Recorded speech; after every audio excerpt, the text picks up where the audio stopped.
أعوذ بالله من الشيطان الرجيم. بسم الله الرحمن الرحيم. عما يتساءلون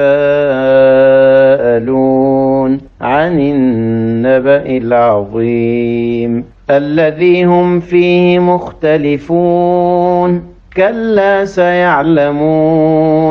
ثم كلا سيعلمون ألم نجعل الأرض مهادا والجبال أوتادا وخلقناكم أزواجا وجعلنا نومكم سباتا وجعلنا الليل لباسا وجعلنا النهار معاشا وبنينا فوقكم سبعا شدادا وجعلنا سراجا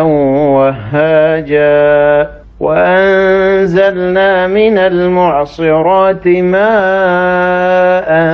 ثجاجا لنخرج به حبا ونباتا وجنات ألفافا إن يوم الفصل كان ميقاتا يوم ينفخ في الصور فتأتون أفواجا وفتحت السماء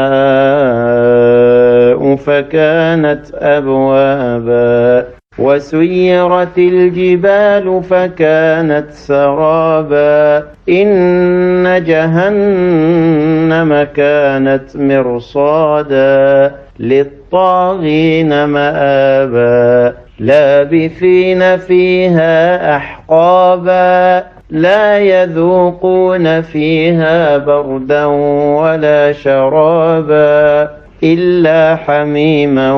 وغساقا جزاء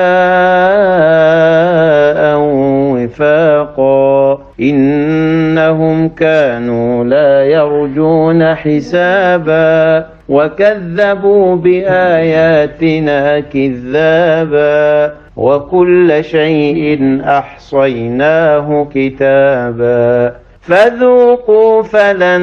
نزيدكم إلا عذابا إن للمتقين مفازا حدائق وأعنابا وكواعب أترابا وكأسا دهاقا لا يسمعون فيها لغوا ولا كذابا جزاء من ربك عطاء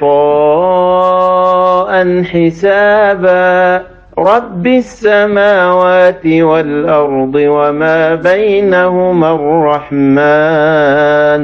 الرحمن لا يملكون منه خطابا يوم يقوم الروح والملائكة صفا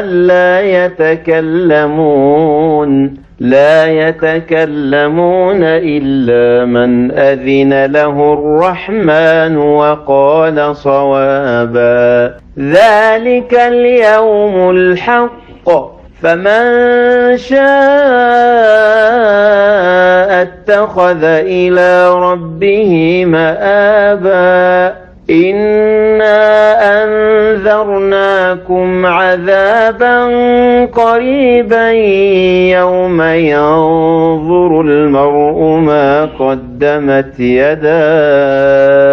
يوم ينظر المرء ما قدمت يداه ويقول الكافر يا ليتني كنت ترابا. صدق الله العظيم.